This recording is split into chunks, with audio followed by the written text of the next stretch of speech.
बिस्मिल्लाहिर्रहमानिर्रहीम अस्सलाम वालेकुम। आज जो मैं आपके साथ रेसिपी शेयर करने जा रही हूँ वो है जी बेसन चिकन पकौड़ा, जो कि बहुत ही मज़े की और इजी रेसिपी बनने वाली है।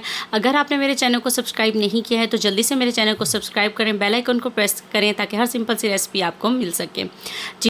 यहाँ मैंने लिया है जी बोनलेस चिकन, 100 ग्राम के करीब मेरे पास यहाँ पर बोनलेस चिकन है। इसके अंदर मैं सबसे पहले शामिल करी हूँ अदरक लहसुन का पेस्ट, 1 टीस्पून मैंने इसके अंदर अदरक लहसुन का पेस्ट शामिल किया है। अब मैं इसके अंदर शामिल करी हूँ जी 1 बड़ा चम्मच नींबू का रस। अब मैं इसके अंदर शामिल करूँगी जी दही, 2 चम्मच मैंने यहाँ पर दही का इस्तेमाल किया है। नींबू इसलिए ऐड किया है कि जब आप इसको खाएंगे तो बहुत ही जूसी और एक बड़े ही मज़े का फ्लेवर आएगा। इनमें जो भी चीज़ें मैं शामिल कर रही हूँ, जो भी पाउडर मसाले शामिल कर रही हूँ, की क्वांटिटी और इंग्रेडिएंट्स जो है वो सब आपको डिस्क्रिप्शन बॉक्स में मिलेंगे जी। तो मैंने अब इसके अंदर शामिल कर दिए हैं जी सारे पाउडर मसाले। नमक भी अब इन दी एंड हम लोग शामिल कर देंगे। नमक जो है वो अपने टेस्ट के मुताबिक आप कम या ज़्यादा करेंगे जी। तो अब मैं इसको सब चीज़ों को अच्छी तरह से कर लूँगी जी मिक्स। अच्छी तरह से मिक्स करेंगे कि सारे मसाले जो हैं वो बोटी के ऊपर अच्छी तरह से लग जाएं। बहुत ही मज़े के ये पकौड़े बनने वाले हैं जी। तो मैंने इनको अच्छी तरह से मिक्स कर लिया है। तो अब हम इसको रख देंगे जी 30 से 40 मिनट के लिए मैरिनेट करके। तो उसके बाद देखते हैं कि क्या करना है जी। तो यहाँ पर देखें जी 40 मिनट हो चुके हैं, मैंने 40 मिनट इसको मैरिनेट किया है। तो अब मैं इसके अंदर शामिल कर रही हूँ जी बेसन, 4 बड़े चम्मच मैंने इसके अंदर बेसन के शामिल किए हैं। अब हम इसको अच्छी तरह से मिक्स कर लेंगे जी। तो यहाँ देखें जी बोटियों के ऊपर जो बेसन है वो अच्छी तरह से लग गया है। तो मैं इसके अंदर शामिल कर रही हूँ जी हरा धनिया।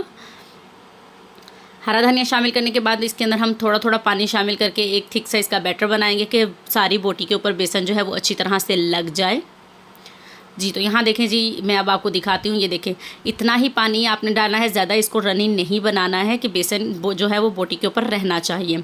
यहाँ पर देखें जी ऑयल हमारा जो है वो हल्का गर्म है, ज़्यादा गर्म ऑयल नहीं होना चाहिए वरना ऊपर से कलर जो है वो बेसन को जल्दी आ जाएगा और अंदर से चिकन जो है वो कच्चा रहेगा।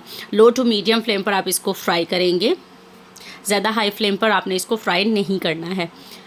यहाँ पर देखें जी हमारे जो पकौड़े हैं वो मज़ेदार से बन रहे हैं। लो टू मीडियम फ्लेम मैंने यहाँ रखा है। मैं आपको दिखाती हूँ। ये देखें जी कलर आहिस्ता आहिस्ता आना शुरू हो रहा है। अब हम इसे मज़ीद 2 से 3 मिनट पकाएंगे जी। तो अल्हम्दुलिल्लाह जी यहाँ देखें जी कितना अच्छा खूबसूरत सा कलर आ चुका है। पकौड़े हमारे यहाँ पर तैयार हैं। इसी तरह से हम सारे तैयार कर लेते हैं।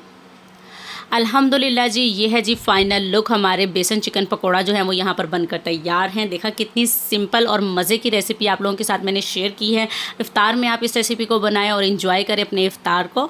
और ये देखिए कितने सिंपल और डिलीशियस लग रहे हैं। अगर आपने मेरे चैनल को सब्सक्राइब नहीं किया है तो मेरे चैनल को सब्सक्राइब करें, बेल आइकन को प्रेस करें ताकि हर सिंपल सी रेसिपी आपको मिल सके। और वीडियो अच्छी लगे तो वीडियो को लाइक ज़रूर कर दिया करें और कमेंट करके बताइएगा कि आज की रेसिपी आपको कैसी लगी।